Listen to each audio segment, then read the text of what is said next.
Хәерле кич, хөрмәтле телевизор караучылар. Бүген без сезне сәламәтлек мөмкинлекләре шикле булган балалар өчен Курсабаш мәктәп-интернатына кунакка чакырабыз. Рәхим итегез. Иң элек сезне мәктәбебез җитәкчесе белән таныштырып китәсем килә. Айдар Нәгыйм улы Шарипов Курсабаш мәктәбенә директор булып 2015 елда килә. Эш приоритетларын дөрес билгели алган, фикере тирән, карашы заманча, үз өстендә бер туктаусыз эшләргә әзер мәктәп җитәкчеләренең берсе ул. Директордан бик күп нәрсә тора. Ул хуҗалыкны да алып барырга, документларны да тәртиптә тотарга тиеш. Әле аның төп вазифасы уку-укыту процессын көйләү, яхшы педагоглар табу, аларның профессиональ үсешен тәэмин итү. Әйдәгез, үзе белән танышып, хәзерге заман мәктәп директоры нинди булырга тиеш икәнен сорыйк әле. Заманча мәктәп директоры ул бала, педагогик коллектив һәм ата-аналар белән эшләүче. Моның өчен ул юридик һәм икътисади белемнәргә ия булган педагог һәм оештыручы булырга тиеш. Ул үз коллективында укытучының роле турында кайгыртырга, педагогларның квалификациясын арттырырга, аларның иҗади сәләтләрен ачарга шартлар тудырырга тиеш. Буларның барысын да тормышка ашыру өчен мәктәп директорына педагогика, психология һәм төрле методикаларны белү кирәк. Санап киткән әлеге шартларны тормышта кулланып, мин 9нчы елымны директор вазифасын шушы коллективта башкарам. Бүгенге көндә мәктәбебездә 52 балага 24 югары белемле укытучы-дефектолог белем һәм тәрбия бирә, бер логопед, бер психологыбыз бар. Шуларның 15-е беренче квалификацион категорияга ия. Көндәлек укулардан тыш укучыларыбыз төрле республика, район күләмендә үткәрелүче конкурсларда актив катнашып, урыннар яулыйлар. Рәхмәт хатлары, диплом һәм грамоталар белән һәрдаим бүләкләнеп торалар, безне сөендерәләр. Мәктәбебез 2 этажлы, 2019 елда сәламәтлек мөмкинлекләре шикле булган балалар өчен барлык таләпләргә туры китереп, мәктәбебезгә капиталь ремонт башкарылды. Укучыларыбызга тормыш итәрлек һөнәрләрне үзләштерү өчен махсус хезмәт, столяр, тегү, слесарь, музыкаль, көнкүреш һәм төрле түгәрәкләр өчен заманча җиһазландырылган бүлмәләр эшләнде. Балалар якты, җылы бинада белем алалар. Моның өчен районыбыз җитәкчеләренә, республикабыз рәисе Рөстәм Нургали улы Миннехановка барлык дирекция исеменнән олы рәхмәтемне белдерәм. 2023 ел укытучы һәм остаз елы уңаеннан барлык кул астында эшләүче педагогларга нык сәламәтлек, рух ныклыгы, үзләренең һөнәрләренә тугры калып, хезмәтләренең югары бәяләнүен телим. Барсына дагы зур рәхмәт. Туган ил, ул яшәгән җиребез, авылыбыз, безне чолгап алган яраткан табигать, без белгән һәм хөрмәт иткән кешеләр. Һәркем өчен иң изге, иң якын, иң кадерле сүзләр ул. Туган ил, туган җир. Кеше кайда гына булса да, һәрвакыт әти-әнисен, туган ягын искә төшерә. Алар белән бәйләнешле хатирәләрен яңарта. Алар турында уйланмау, туган төбәгеңнең тарихын, бүгенгесен белмәү, өйрәнмәү, аны яратмауга тиң. Мәктәбебездә инде бик күп еллар туган якны өйрәнү музее эшли. Аның җитәкчесе 1нче категорияле укытучы-дефектолог Юсупова Раилә Илгиз кызы. Курсабаш мәктәбендә туган якны өйрәнү музее эшләп килә. Күп эзләнүләр нәтиҗәсендә шактый гына экспонатлар җыела. Музейны ачуда тарих укытучысы Дания Якуб кызы башлап бирә. Ул җирлектән җыелган материаллар белән генә шикләнми. Мирас түгәрәге әгъзалары белән якташ геройларның язмышлары турында мәгълүматлар җыя башлый. Хатлар языла, шәхси архивлар барлана. Музей 1991 елның 30 маенда тантаналы рәвештә ачыла. Авыллар тарихы бүлегендә Курсабаш авылы җирлегенә кергән Курсабаш, Түбән Утар, Югары Утар, Шилә авыллары тарихы буенча материаллар урын алган. Нумизматика бүлегендә акчалар турында мәгълүматлар тупланган. Безнең авыл җирлеге хәрби юнәлештә хезмәт куйган шәхесләрнең күплеге белән аерылып тора. Данлыклы шәхесләр турында сугышчан дан бүлеге материаллары сөйли. Мәктәп тарихы альбомнарда аерым экспонатларда чагылыш таба. Тарихка күз салсак, 1917 елда башлангыч 4 класслы совет мәктәбе ачыла. 1949 елда 7 еллык мәктәп ачыла. Мәктәпне оештыруда Әгерҗе районыннан килгән сугыш чорында Арча педагогия училищесында Мөхәммәд Мәгъдиев белән бергә укыган Әнисә Әхкәм кызы зур көч куя. 2015 елдан Курсабаш мәктәбе төп мәктәп. 2019 елның августыннан мөмкинлекләре шикләнгән балалар өчен мәктәп-интернат итеп үзгәртелде. Музей материаллары дәресләрдә, класстан тыш чараларда киң файдаланыла. Һәр халыкның традициялары, йолалары үзенчәлекле. Үз халкыңның һәм милләтеңнең тарихын, мәдәниятен, йолаларын, үткәнен һәм бүгенгесен белми торып, башка милләт вәкилләренең рухи байлыгын аңлап булмыйдыр мөгаен. Рухи кыйммәтләрне саклау, ныгыту, милли традицияләрне торгызу мөһимлеген игътибарга алып, Россия халыкларының мәдәни мирасы елын дәвам итеп, 2023 ел Татарстанда милли мәдәниятләр һәм традициялар елы дип игълан ителде. Шул уңайдан укучылар һәм укытучылар күргәзмә әзерләде. Татарстан күп милләтле дәүләт. Республиканың иң зур байлыгы, горурлыгы Татарстан халкы. Күргәзмәдә 10 төрле курчак, һәрберсе төрле милләтне чагылдыра. Удмурт, татар, чуаш, үзбәк, рус, марый, башкорт, грузин һәм башкалар. Шулай ук күргәзмәгә альбомнар куелды. Алар милли костюмнарга, халык бәйрәмнәренә, төрле милләтнең бизәкләренә багышланган. Тәнәфес вакытында укучылар шушы альбомнар белән танышып, төрле милләтләр турында белемнәрен тагын да киңәйтәләр. Рус һәм татар милләтенә аерым басым ясап, укучылар белән берлектә лепбуклар ясалды. Аларда шушы милләт вәкилләренең символлары, гореф-гадәтләре, мәкалләре куелган. Рус халкының матур бизәкле савыт сабалары, такталары, уенчыклары шушында чагыла. Татарстан халыклары үзара дус, тату яши. Музыка кешенең гомерлек юлдашы. Шуның белән бергә ул бик яхшы тәрбия чарасы да. Кешенең туганнан алып, бөтен гомере җыр һәм музыка белән уза. Эстетик зауыгына бала чактан ук нигез салына.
Укытучы һөнәре, шын мәгънәсендә һөнәрләр һөнәре, барлык һөнәрләрнең анасы. Шуңа күрә бу һөнәрне сайлаган кеше гаҗәеп дәрәҗәдә тәрбияле, гыйлемле булырга тиеш.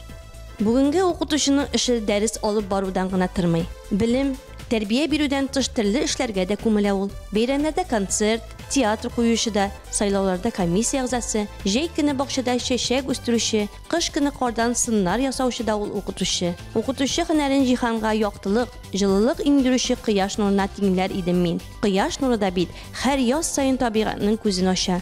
Укытучы күңелендә һәр чак яз гына. Бүтәнчә булуы да мөмкин түгел. Ул гомер буе укучыларына язгы чәчәкләр, самими хисләр бүләк итә. Балачак сиздермичә дә уза да китә. Әмма күңелләрдә укытучыдан иңгән җылылык, мәрхәмәтлелек кала.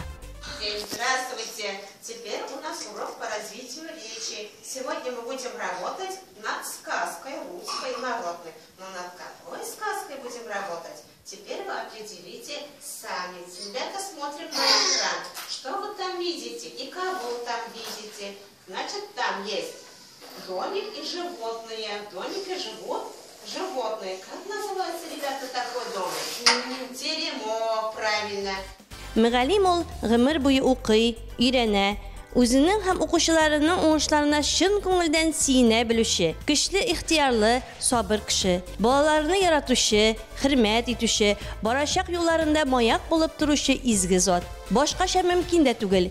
Menimşə, şünki yol şəxs tərbiyəli. Oxutuşunun öz şu vaxtı, öz uraq isti var. Onların sabırlığı analar sabırlığına ting. Yuqqa gına oxutuşlarını ənilərgə dinləməklərdir. Bala көңілінə izgilik ırlıqları şəşkəndə, bütün turmuş təcrübəni, bilimini balalarga verirgə, көңіл жылыңını iləşə bilirgə kirək. Bizning məktəbinin oxutu prosesində oңайлы şartlarının birsin təmin etüşü, ışanışlı həm effektiv forma ol, individual yaxın kilib bilim biru. Çünki bu texnologiya oxuşlarının şəxsi özünçəliklərin, onların sosial dərəcələrin, şulay intellektual üsüşlərin, tanı bilib qızıqsınуların, Tırmış gün көрüş rejimlərin isəbdə tutub oxutuq prosesin uyuşturunu көздә tutqan didaktik prinsiplarının birisi ol. Şulay problemalı oxutu, informasyon, kommunikativ, oyun texnologiyaları kullanı tiyişli nəticələr birə. Dərslərdə sələmətlik saqlav, yol minutları yiyiş kullanıla. Kullarını biz şəbəkliyiz. Qoya bizim kullar. Kullarını biz şəbəkliyiz. Mənə şulay indi. Oyaqlar qoyur. Oyaqlarını düb itəbiz. Düb itəbiz. Başını bırabız unğa, bırabız sulğa. Həm yılmayabız dostlarga. Balalarının siləm üsüşü fonematik proseslarının jitəllik formalaşmağı, siləm dilinin bozuluğu bilən xarakterlana. Nəticədə yazını həm oxunu özləşdürü qıyınlaşa. Mındı balalarga tıtırqsız ixtibar, til görünüşlərinə qarata tübən күзәтүшәнлек, сөзологик fikirləvinin jitəllik üsüş olmağı xas. Nəticədə, oxuşularının tanıt bilü aktivlığı jitəllik dərəcədə bulmağı, oxu işlənliğinə motivasiyonu jitlikməvi, işlənlik həm müstəqillik dərəcəsinin kimivi bilgilənə. Demək, siləm problemaları tolu məğnəli aralaşığa gına qımaşavlamay, şulay oxu prosesi qıyınlaşdırıla. Məktəbimizin logopedi Gələuddin Tansulu Ramilevna hər bala üçün perspektivli iş planının öz işinə alğan individual kompleksli proqramı tizi. Bu proqramalarda korreksiyanın ən nəticəli həm adekvat alımların soylab alу maqsadından söyləm həm hərəkət bozulularının özara bəylənişi, artikulyasyon həm ümumi motorikanın zararlanışı isəbkə alına. Logopedik korreksiyada balanın aktual siləm həm intellektual ösüş dərəcəsi orientir bulub xizmət edə. Bürük vaxtda artikulyasyon motorika bozuluların həm qol barmaqlarının funksional mümkünliklərin üstürü həm düzəltü boyunca iş olub barıla. Татар халкының нәрсәгә өйрәнсәң, шуны куарсың дигән мәкале бар. Кичкенәдән үк кешене файдалы эшкә күнектерергә кирәк. Беренчедән, хезмәткә мәхәббәт бары тик хезмәттә генә барлыкка килә. Икенчедән, теләсәң инде эштә синнән моңарчы эшли белмәгән нәрсәгә өйрәнүне, көч сарыф итүне таләп итә. Ул ару талчыгулар белән бәйле. Технология дәресләрендә дә укучылар тормышта кирәкле хезмәт башкарырга өйрәнәләр. Күп еллар мәктәптә хезмәт дәресләрен укыткан беренче категорияле укытучы дефектолог Сәләхиева Әнисә Куддус кызы һәр укучыга индивидуаль якын килеп, балаларга тормышта иң кирәкле һөнәрләргә өйрәтә. Кабинетта тегү машиналары урнаштырылган, үтүкләү өчен җайланмалар, аш-су пешерергә өйрәнү өчен аерым җиһазланган кабинет булдырылган. Укучылар бик теләп бу дәресләрне көтеп торалар, чөнки үз куллары белән әзерләгән ризык бик тәмле була.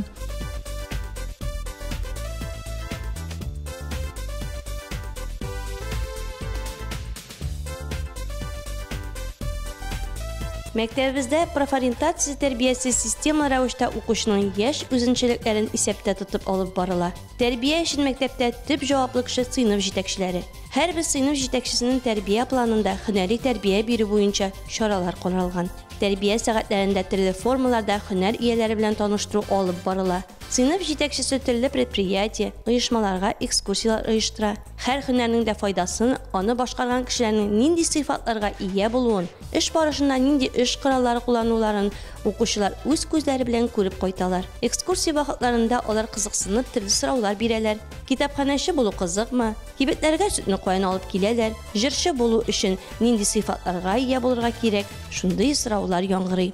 Укучыларыбыз төрле һөнәр ияләре белән генә танышып калмыйлар. Үзләре дә продукция җитештереп карыйлар. Мәсәлән, аларга бик тә ошаган эшләрнең берсе алмаларны киптерү һәм аларны пакетларга тутыру. Эшне алма киптерүдән башлап җибәрәләр. Бу эштә аларга ярдәм итә Ләйлә Минисламовна. Ә инде алмалар кипкәч, айрым пакетларга тутыруы һәм этикетка ябыштыру укучыларга тагы да мавыктыргыч, чөнки алар үз хезмәтләренең нәтиҗәләрен күрәләр.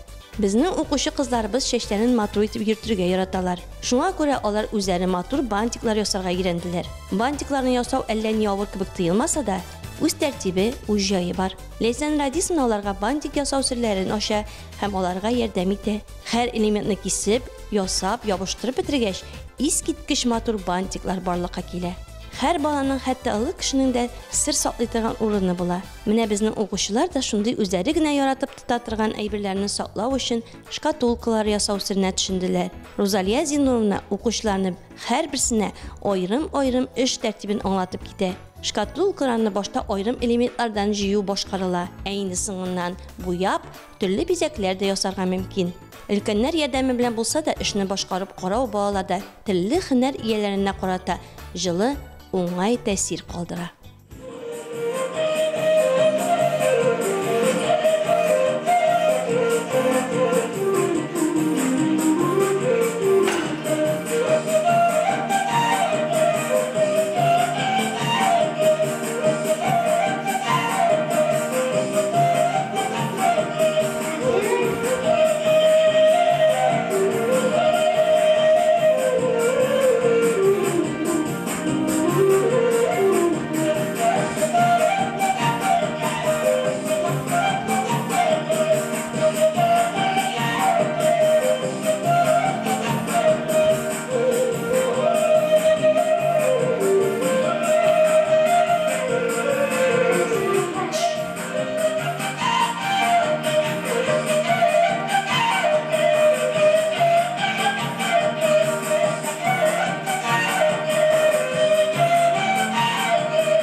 Мәктәп укытучылары коллективы һәр елны зур уңышларга ирешәләр. Мәгарифтәге казанышлары өчен Татарстан Республикасының Мәгариф һәм фән министрлыгының күкрәк билгесе белән Акберова Венера Фаиз кызы бүләкләнде. Җитәкчебез Шарипов Айдар Нагыйм улы почет грамотасына ия булды. Инклюзив белем бирүне үстерүгә зур өлеш керткәне өчен рәхмәт хаты белән Салахиев Алмаз Фәйзетдин улы, Юсупов Зөфәр Закир улы, Зиганшина Розалия Зиннур кызы, Каримуллина Рузия Ханифулла кызы, Гимадиева Алиня бүләкләнделәр. Шулай ук мәгарифтәге казанышлары өчен Салахиева Әнисә Кыддус кызы күкрәк билгесенә, Хайруллина Гөлфия Габделислам кызы һәм Юсупова Раилә Илгиз кызы яшь педагогларга һөнәри яктан ярдәм итүдәге шәхси казанышлары өчен мактаулы остаз мактау билгесенә лаек булдылар. Габделхакова Альфира Марсель кызы һәм Аскарова Зөлфия Рашат кызы үсеп килүче буынны укыту һәм тәрбиянең бердәмлеген тәэмин итүдә ирешкән уңышлары өчен Саба муниципаль районы башкарма комитеты мәгариф идарәсенең грамотасы белән бүләкләнделәр. Фазылзянова Гөлфира Исмагиловна Татарстан Республикасы Саба муниципаль районының мактау грамотасы белән бүләкләнде. Нагыймов Мәдәрис Зиннур улы Татарстан Республикасының физик культура отличнигы күкрәк билгесенә лаек булды. Район күләмендәге уздырылган ел укытучысы конкурсларында иң яхшы укытучы дефектолог номинациясында җиңүчеләр Хайруллина Гөлфия Габделислам кызы һәм Максумова Айгөл Минраев кызы. Яшь педагоглар да сынатмадылар. Районда укытучы-дефектологлар арасында иң яхшы яшь укытучы-дефектолог булып Ахмедзянова Таңсылу Тимирхановна булды. Район күләмендә оештырылган яшь педагогларның методик идеялары фестивале конкурсында Галяутдинова Таңсылу 2нче урынны яулады. Укучыларыбыз төрле республика район күләмендә уздырылган конкурсларда һәр даим катнашып урыннар яулыйлар. Ел дәвамында сәләтле балалар белән эшләп, нинди дә булса уңышка ирешү мөһим. Бүгенге мәктәптә мөһим бурычларның берсе балаларның сәләтләрен ачу өчен җирлек тудыру, сәләтле укучыларны үстерү. Галимнәр әйткәнчә, сәләтсез балалар юк. Һәр кемнең нәрсәгә дә булса сәләте, омтылышы була диләр. Ә безнең укытучыларның бурычы баланың сәләтен ачыклау, үстерү, ихтыяҗын төрле яктан канәгатьләндерү. Китап хикмәт. Битен ачкан сайын күңел күзем минем ачыла. Көндүз кояшым ул, төнлә аем, китап илтә таңнар каршына. Китапханә серләр дөньясы. Рухи мирасны саклап, ул аны буыннан буынга тапшыра. Билимне һәм фикерләүне формалаштыру башында тора.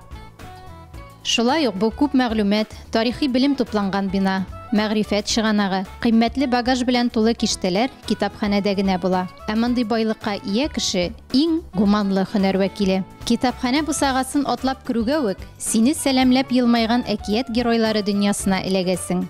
Төрле мәгълүмати стендлар китап йорты тормышы турында сөйли. Шунда ук язучылар иҗаты, истәлекле даталар, китап яңалыклары белән танышырга мөмкин. Энциклопедиялар, тематик почмаклар, яңа китаплар безгә һәрвакыт ярдәмгә килә. Мәктәп китапханәсенең серле дөньясына укучыларны укытучы, дефектолог, китапханәче Лотфуллина Ландыш Илфат кызы алып керә. Балалар белән берлектә төрле чаралар үткәрелә. Язучыларга багышланган кичәләр, шигырь уку конкурслары, төрле шигырь, әкиятләргә иллюстрациялар ясау. Булар барсы да укучыларны кызыксындыра. Китап белән кызыксыну теләген тагын да уята. Һәр айны китап докторы дигән исем астында китапка ремонт ясау акциясе үтә. Укучылар китапханәче белән берлектә таушалган, битләре йыртылып киткән китапларны яңартып куялар. Менә бүген дә укучылар бик кызык чарада катнашалар. Алар Ландыш апалары белән берлектә рус халык иҗатына багышланган лепбук ясыйлар. Мәктәбебез дәресләрдән соңда шаугыр килеп тора. Укучыларыбыз төрле түгәрәкләрдә бик теләп шөгыльләнәләр. Истакуллар түгәрәген Галяутдинова Таңсылу Рамил кызы җитәкли. Түгәрәк программасының максаты балаларны иҗат эшләре тудырырга өйрәтү. Әвәләп ясау кулларның вак моторикасы үсешенә булышлык итә, башкарылучы хәрәкәтләрнең төгәллеген үстерә. Эш процессында балалар телле материаллар, аларның үзәкләре белән танышалар. Таңсылу Рамилнең телле сурәтләү материалларына кызыксыну уятып, алар белән эшләргә, тукыма белән ябыштырып телле образлар тудырырга өйрәтә. Төсләр палитрасын үзләштерү өчен, балаларның коммуникатив эшчәнлеге өчен шартлар тудыра. Хөрмәтле телевизор караучылар, сез беләсезме, нәрсә ул ботчы? Кемнәр белми, безнең белән бергә танышып үтик. Ботчы авырдан хәрәкәт итүче кешеләр өчен спорт төре. Бу төгәл уен. Уенның асылы шунда ки, уен кырына ташланган туп мөмкин кадәр полленага якынрак төшәргә, яки көндәш тубын аннан ераграк бәреп төшерергә тиеш. Безнең мәктәптә ботчы уены түгәрәк формасында үткәрелә. Һәм реабилитация, координация сәләтләрен төзәтү ысулларының берсе ул сәламәтлек мөмкинлекләре шикле балаларны сәламәтләндерү этабы буларак кулланыла. Түгәрәкнең җитәкчесе бик күп еллар шушы мәктәптә физик тәрбия бирүче, беренче категорияле укытучы, дефектолог Нагыймов Мәдәрис Зиннур улы. Әйдәгез, бу уен төре һәм түгәрәкнең эшчәнлеге турында Мәдәрис Зиннуровичны тыңлап китик. Безнең мәктәптә ботчы түгәрәге 4нче ел эшләп килә инде. Бу мөмкинлекләре шикле булган балалар арасында уздырыла торган ярыш, монда инде гәүдә төзелешендә төрле тайпылышлар булган. Балалар арасында үтә бу ярыш. Һәм бу параолимпия уенына төренә кергән уен. Бу шулай ук вакытны күңел иттереп уздырыр өчен сәламәт балалар арасында да уздырырга мөмкин бу ярышны. Бу төр белән шөгыльләнә инде безнең күбрәктә менә шушы балалар һәм инде Михайлов Эдуард безнең төрле республика, район ярышларында катнаша һәм призлы урыннар алып килә. Өйрәнә тырышабыз. Менә түгәрәккә 15 бала йөри. 15 бала һәм инде алар арасында менә иң яхшылары булып санала безнең Салават һәм менә Эдуард, алар белән без шушы ярышларда катнашабыз һәм призлы урыннар алабыз. Бездә тагы бик кызык һәм мавыктыргыч түгәрәк эшли. Ул ракета модельләштерү түгәрәге. Аның җитәкчесе беренче категорияле укытучы дефектолог Шаймурзин Илнур Кырбан улы. Түгәрәк эшчәнлегенең төп максаты булып, техник иҗат һәм спорт осталыгы өлкәсендә белемле, иҗади фикер йөртүче шәхес үсеше өчен шартлар тудырырга, укучыларны ярышларда катнашу өчен ракета модельләрен идарә итүгә һәм хезмәт күрсәтүгә өйрәтү, укучыларда тырышлык, спорт белән кызыксыну һәм җиңүгә омтылыш тәрбияләү. Түгәрәк вакытында балалар алган теоретик белемнәрен ныгыталар, тиешле күнекмәләрне практикада эшлиләр, модельләрне эшләтеп җибәрүдә күнегүләр ясыйлар, аларны идарә итәргә өйрәнәләр, бер-берсе белән ярышалар. Ярышу дигәннән бу түгәрәктә йөрүчеләрнең нәтиҗәләре дә байтак. Алар һәм түгәрәк турында тулырак безгә Илнур Кырбан улы таныштырып үтәр. Башка мәктәпләр белән чагыштырганда, безнең мәктәбебез үзенчәлекле мәктәп. Монда мөмкинлекләре шикле булган балалар белем һәм тәрбия алалар. Шундый булуларына карамастан, балалар бик кызыксынучан. Мәктәбездә эшләп килүче ракета модельләштерү түгәрәгенә дә теләп йөриләр һәм шушы юнәлештә узырыла торган ярышларда теләп катнашалар. 2019 елда Икшермә кадет мәктәбендә шундый балалар өчен ракета очырту буенча республика күләм ярыш үтүен ишеткәч, үзебезнең көчебезне сынап карарга булдык. Тәвәккәлләүебез бушка китмәде. 3нче призлы урынны алып кайттык. Шуннан бирле һәр елны катнашабыз һәм бер елны да буш кайтканыбыз юк. Һәр уку елы ахырында районыбызда техник иҗат буенча фестиваль уза. Әлеге фестивальдә районыбыз башлыгы Рәис Нургалиевич та катнаша. Ул һәр балага акчалата бүләк һәм рәхмәт хаты тапшыра. Әлеге бүләккә безнең балаларыбыз да 2 тапкыр лаек булды. Кызыклы түгәрәкләр бик күп. Шуңа күрә безнең мәктәптә үзебезгә генә хас үзенчәлегебез булырга тиеш дигән карарга килеп, 1нче ел Курчак театры түгәрәге оештырдык. Түгәрәкне яшь, үзенчәлекле, сәләтле укытучы дефектолог Әхмәтҗанова Таңсылу Тимерхан кызы җитәкли. Курчак театры балаларга зур шатлык биреп кенә калмый, эстетик тәрбия дә бирә, сөйләмне дә үстерә. Тирә-юньне аңларга өйрәтә. Театр төрләре белән таныштыру һәм театральләшкән эшчәнлек балаларның сөйләмен активлаштыра, аларның эчке дөньясын байыта. Түгәрәк барышында бик күп эш төрләре оештырыла. Бармаклы курчаклар белән уеннар, кешеләрнең, хайваннарның, кошларның аерым хәрәкәтләрен, эмоцияларын уен аша имитацияләү, әкият өзекләре буенча курчакларны уйнату, аудио язмалар тыңлау, Курчак театры, мультфильмнар, театраль тамашалар карау һәм алар буенча әңгәмә оештыру. Ә хәзер мин сезне Курчак театры түгәрәгенә йөрүчеләр әзерләгән әкият карарга чакырам. Колобок.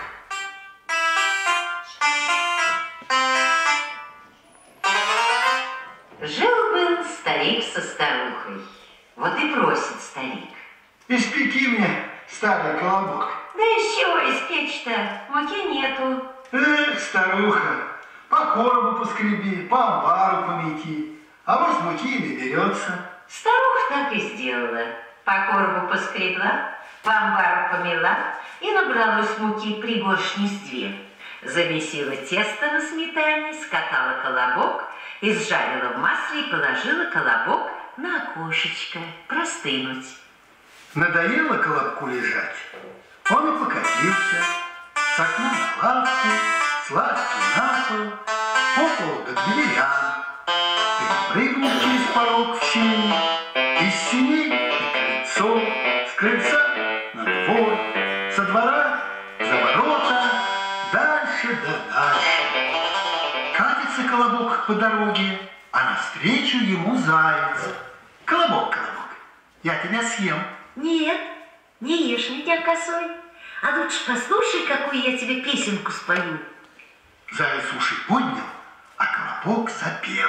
Я колобок, колобок, я по коробу скребем, по амбару метем, на сметане мешон, да печку сожжем, на окошке стужем. Я от дедушки ушел, я от бабушки ушел, от тебя, зайца, не хитро уйти. И покатился дальше. Только его заяц и видел. Катится колобок по тропинке в лесу, а навстречу ему серый волк. Колобок, колобок, я тебя съел. Не ешь меня, серый волк, я тебе песенку спою. Я колобок, колобок, я по коробу скребем, по амбару метем, на сметане мешон,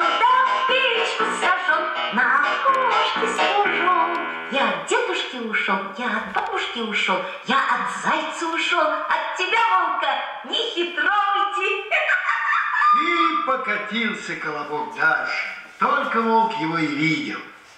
Катится колобок по лесу, а навстречу ему медведь.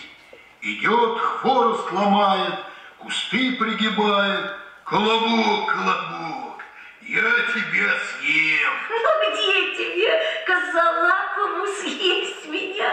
Колобок запел свою песню, а Миша и уши развесил. Я колобок, колобок, я по кожу скребет, по амбару идет, на сметану мешок. Я печку сожжет, на окошке стужет. Я от дедушки ушел, я от бабушки ушел, я от зайца ушел, я от волка ушел, от тебя, медведь, не хитруйте. И покатился колобок, только медведь его и видел. Катится, катится колобок, а навстречу ему лиса. Здравствуй, колобок, какой ты пригоженький, румяненький. А колобок опять запел. Я колобок, колобок, я по колу скребет, по амбару идет, на сметане мешок, да печку сожжет, на окошке стужет. Я от дедушки ушел, я от бабушки ушел, я от зайца ушел, я от волка ушел, от медведя ушел, от тебя, лиса, и подавно уйду. Славная песенка, сказала лиса. Да то беда, голубчик, что я стара стала, плохо слышу. Сядь-ка мне на мордочку, да пропой еще разок.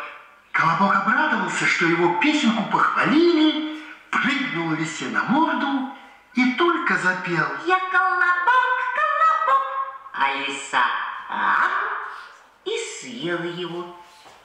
Тут и сказки конец. Түгәрәкләрдә генә вакытны файдалы һәм күңелле итеп үткәрмиләр безнең укучылар. Шулай ук күңелле итеп тәнәфесләр бездә үтә. Сәләхиев Алмаз абыйлары белән шашка, шахматларда да кызып уйнап китеп, тәнәфеснең үткәнен сизмиләр дә. Бүгенге көндә дә Алмаз Фазиддин улы укучылар белән даими шөгыльләнә, аларны ярышларга әзерли һәм без алар зур уңышларга ирешерләр дип ышанабыз.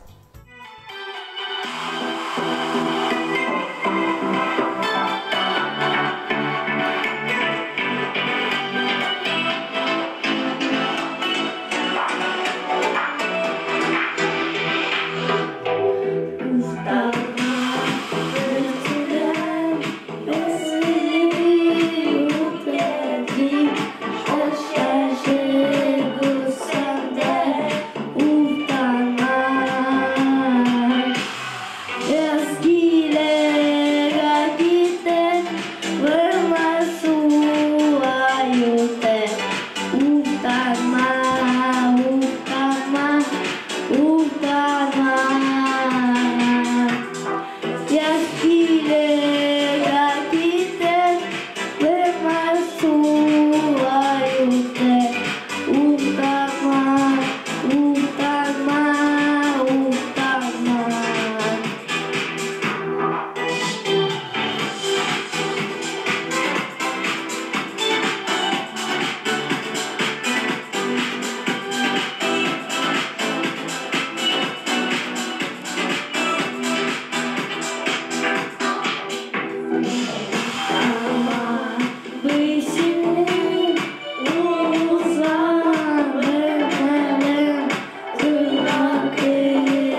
укытучы һөнәрен үзләштерүчеләр байтак. Ә менә җанын тәнен биреп, сайлаган һөнәрен чын-чынлап яратып эшләгән мөгаллимнәр күпме икән? Андыйлар бит үзләре генә укытучы булып калмыйча, балалары күңеленә дә әлеге һөнәргә карата мәхәббәт уятуга ирешә. Бүгенге көндә гомуми стажлары берничә гасырга сузылган педагоглар нәселе турында еш ишетергә туры килә. Курсабаш мәктәбендә дә укытучылар династиясы байтак. Шуларның берсе Акберова Венера Фаиз кызы белән танышып китик. Узак еллар Курсабаш мәктәбендә укытып, үзеннән соң якты эз калдырган Закирова Дания Якуповна, аның кызы Венера Фаизовна һәм аларның эшен дәвам итүче Гөлия Фергатовна. Династияны 1938 елда Кызылмишә авылында туып, сугыш чорының бар михнәтен үз җилкәсенә күтәргән мөхтәрәм укытучы Дания Якуп кызы башлап җибәрә. Укытучылар мөхитендә үскән кыз Венера әнисе кебек укытучы булам дип Орча педучилищесына керә һәм 1983 елда тамамлап, үзе белем алган Курсабаш мәктәбендә озынайтылган көн группасы укытучысы булып эшли башлый. Шул ук вакытта Казан педагогия институтының рус теле һәм әдәбияты факультетын тамамлый. Инде Курсабаш мәктәбендә белем һәм тәрбия бирә башлаганына 40 ел тулган. Шуның 32 елын рус теле һәм әдәбиятын укыта. Бүгенге көндә әби әнисенең эшен төпчек кызлары Гөлия дәвам итә. Ул Сабаның шоколад балалар бакчасында музыка җитәкчесе булып эшли. Бийек шәхесебез Риза Фәхретдин әйткәнчә, һәрбер кеше үз кулыннан килгән кадәр эш эшләргә, байлык вә һөнәр һәм дә сәнгать өлкәләрендә милләтнең күтәрелүенә ярдәм кылырга тиеш. Халкының үткәнен, тарихын, сәнгатен өйрәнгән, хезмәт сигән, матурлыкны күрә белгән, үзара дус һәм тату мөнәсәбәттә тәрбияләнгән балаларның киләчәге өметле. Дөньяларыбыз тыныч булып, исән-имин яшәргә язсын.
Мәктәп тормышын бер тапшыру кысаларына гына сыйдырып булмый. Һәр көн үзенчәлекле һәм кызыклы үтә. Тик саубуллашу мизгелләре килеп җитте. Сезнең белән бүген сәламәтлек мөмкинлекләре шикле булган Курсабаш мәктәп-интернаты укытучылары һәм укучылары булды. Киләсе очрашуларга кадәр сау булыгыз.